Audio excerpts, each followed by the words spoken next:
Oke, Waslur. Assalamualaikum warahmatullahi wabarakatuh. Apa kabar sahabat mandu di rumah? Semoga kalian tetap dalam keadaan sehat, murah dalam rezeki, dan tetaplah tersenyum setelah bahagia. Amin ya rabbal alamin. Nah, pada kesempatan sore kali ini sahabat, kita sedang menuju rute ke arah Pandeglang Serang ya. Jadi ini kita pakai alternatif lain yang biasanya kita lewat jalan raya Pantura ya. Jalan Pantura, Jalan Daan Mogot gitu. Nah ini kita karena lewat alternatif lain, jadi sedikit berbagi ya buat sahabat-sahabatnya yang ada di rumah gitu. Nah, oke sahabat, pada kesempatan sore kali ini saya akan berbagi kisah atau pencerita pengalaman pribadi saya seputar dunia motovlog gitu ya sahabat. Kalau untuk bahasa-bahasa yang bahasa-bahasa yang idealis ataupun ideologi, mungkin karena kita masih kurang ya, jujur saya juga masih kurang, seperti pakai bahasa-bahasa modern ya, seperti fundamentalisme, kemudian ideologi fundamental, bahasa-bahasa yang modern gitu saya kurang menguasai. Hanya ada kawan kita yang bertanya seperti ini ya, Bang, gimana sih caranya supaya kita bisa lancar ngomong menjadi seorang YouTuber atau menjadi motovlogger gitu ya. Nah, oke sahabat. Jadi selain di sini saya ngevlog di atas motor, yaitu motovlogger. Jadi kita juga di sini motovlog motivasi, motovlog edukasi, dan motovlog tip dan triks ya. Nah, menjawab pertanyaan sahabat kita itu, bagaimana sih Bang supaya kita ini lancar dan nggak grogi ketika kita itu ngomong menjadi seorang YouTuber, baik itu menjadi seorang YouTuber gitu. Terutama yang di motovlog ya. Oke. Cara yang pertama yang harus kalian siapkan adalah kalian harus punya niat sahabat. Niat kalian ataupun keinginan kalian untuk bisa berbicara di halayak umum, itu yang paling penting. Kalian harus punya niat dulu gitu. Karena sebesar apapun impian kita dan keinginan kita, kalau sahabat tidak landasi dengan niat, itu nggak akan pernah terlaksana gitu. Contoh misalnya, ketika kita mau mandi, sahabat kita masih rebahan gitu ya, masih di tempat tidur. Nah, sahabat tidak mungkin mandi kalau sahabat nggak ada niatan untuk jalan ke tempat kamar mandi, dan tidak akan terjadi yang namanya mandi gitu ya. Tahu ya sahabat ya. Jadi kalau kalian ingin ke kamar mandi untuk mandi, kalian harus punya niat untuk bangun dari tempat tidur, bangun ngambil handuk, bangun ngambil sabun, dan bangun menuju ke kamar mandi. Jadi niat dulu. Dengan adanya niat yang sahabat sudah tanamkan di situ, kalian bisa melewati fase-fase yang tanpa kalian sadari itu juga merupakan suatu syarat untuk kita mencapai sebuah tujuan gitu ya. Contohnya seperti itu tadi, sahabat mau mandi nih, karena sahabat nggak ada niat untuk mandi, akhirnya apa? Sahabat nggak bisa jalan ke kamar mandi, sahabat nggak bangun tidur, nggak bangun dari tempat tidur, kan seperti itu. Jadi adanya sahabat cuma rebahan aja di situ kan, nggak ada beranjak pun dari tempat tidur gitu. Tapi kalau sahabat ada niat untuk mandi, sahabat di situ pasti akan melakukan hal yang namanya, pertama, bangun dari tempat tidur, ya kan? Yang kedua, ngambil handuk. Yang ketiga, sahabat ngambil alat mandi. Nah, yang keempat, sahabat mandi di kamar mandi. Jadi dengan adanya satu niat, 4 hal syarat tadi tanpa sahabat sadari, sahabat sudah lakukan gitu. Jadi yang pertama niat yang memang benar-benar harus kalian tancapkan.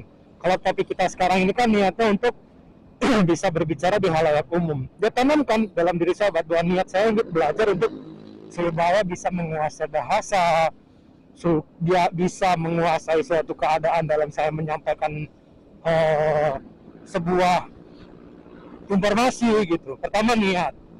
Yang kedua, sahabat bisa melakukan latihan berbicara. Maksudnya gimana Bang?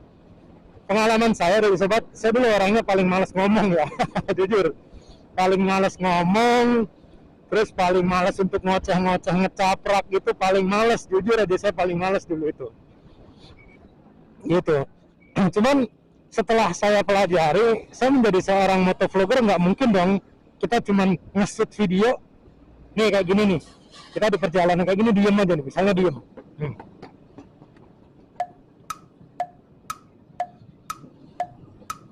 Kira-kira enak nggak sahabat kalau kayak gitu? Ada tabrakan di depan kita diem, ada macet di dalam kita diem, ada buah jatuh atau uang jatuh pun kita diem, kan kayaknya kurang apa ya sahabat ya, kurang greget gitu kan. Nah jadi dari situ sahabat saya belajar caranya gimana bang, caranya kalau yang saya jalani seperti ini sahabat. Kalian coba berbicara di depan cermin, itu cara yang dulu pernah saya lakukan gitu. Kalian berdiri di depan cermin, entah itu kalian dengan memegang pulpen atau kalian memegang buku yang kalian gulung-gulung, kertas yang kalian gulung-gulung, atau mix kalian, coba kalian di situ belajar bicara. Caranya jangan mulai bicara dulu, caranya gimana bang? Kalian berdiri aja di atas cermin, kalian tatap diri kalian gitu. Kalian lihat wajah kalian, kalian lihat mata kalian, hidung kalian, kalian amati satu persatu.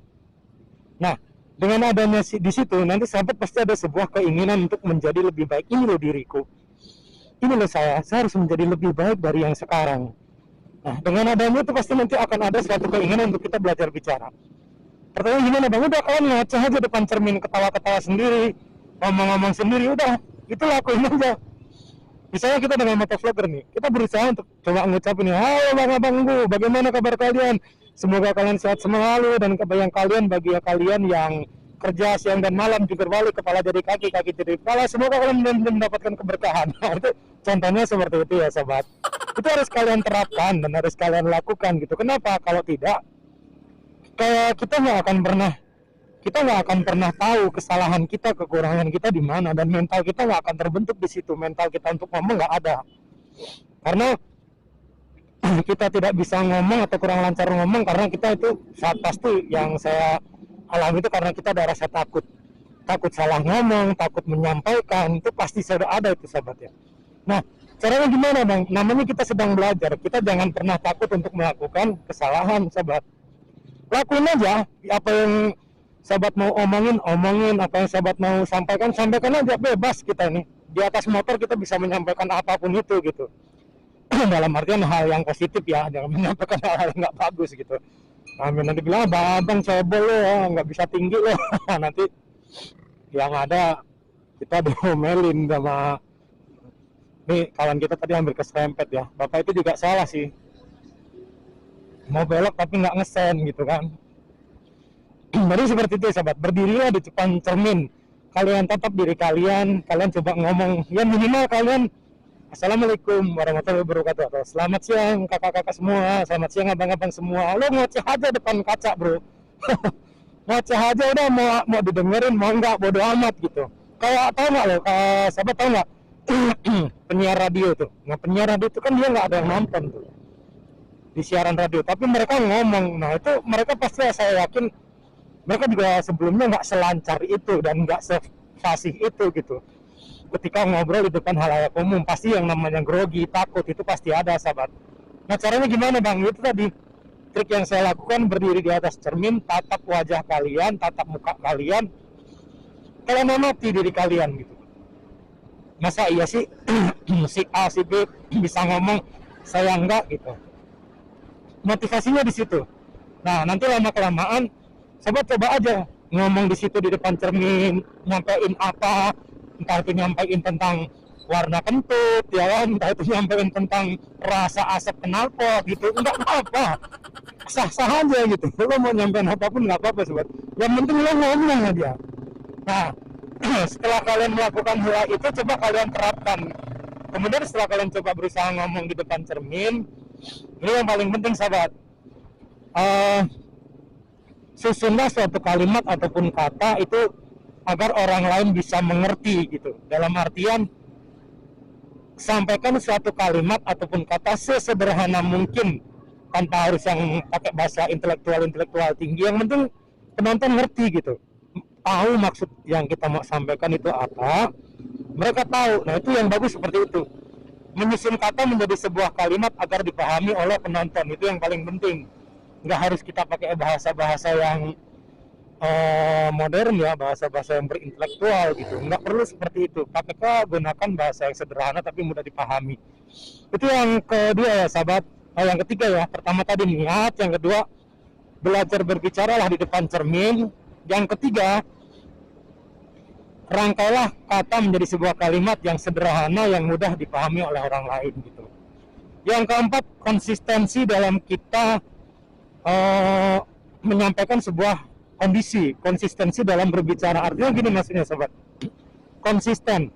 Kenapa konsisten ini selalu saya tekankan? Kalian harus terus belajar berbicara, melatih diri di depan cermin itu harus konsisten. Kenapa? Untuk menghilangkan rasa grogi, menghilangkan rasa takut, menghilangkan rasa bingung. Bingung dalam artian ketika kita mau ngomong, kita harus mulai dari mana nih, apa yang mau disampaikan dulu nih. Udah banyak nih yang mau sahabat sampaikan, tapi di otak ini banyak, nggak bisa nyusun gitu. Nah itu kalian harus konsisten melatih diri gitu ya, konsisten untuk berkembang, terutama di sini berkembang untuk berbahasa ataupun speaking gitu ya, agar mudah dipahami. Kemudian yang kelima, yang terakhir adalah berdoa kepada Tuhan yang Maha Esa gitu. Berdoa dalam artian di sini kenapa selalu saya lampirkan, karena menurut saya sahabat ya, usaha tanpa doa itu adalah sombong, dan doa tanpa usaha itu adalah omong kosong. Kita berusaha terus tapi kita tidak meminta doa kepada Tuhan, berarti kita mengesampingkan Tuhan gitu. Kemudian kita berdoa saja tanpa kita berusaha, kita pemalas sobat ya. Jadi seperti itu. Iya Pak, biar lewat dulu ya bapaknya ya sahabat. Nah jadi seperti ya sahabat ya, itu yang tip yang bisa saya bagi, gimana bang cara agar kita bisa ngomong ataupun speaking di atas kendaraan ataupun menjadi seorang YouTuber. Yang pertama adalah kalian niat, yang kedua adalah belajar berbicara di depan cermin, kemudian yang ketiga adalah susun kalimat menjadi kata yang mudah dipahami, yang keempat konsisten, yang kelima adalah berdoa. Oke sahabat Mando, demikian tips yang bisa saya sampaikan kepada sahabat Mando di rumah, semoga bermanfaat ya. Kurang dan lebihnya saya mohon maaf. Ambil yang baik dan bagus, ambil segi positifnya dari tontonan video saya, buang sisi negatifnya. Mohon maaf atas segala kekurangan sahabat. Terima kasih atas perhatian dan waktunya. Sehat selalu. Salam Motovlog Nusantara dan pariwisata. Oke, see you next time dan assalamualaikum warahmatullahi wabarakatuh. Bye bye.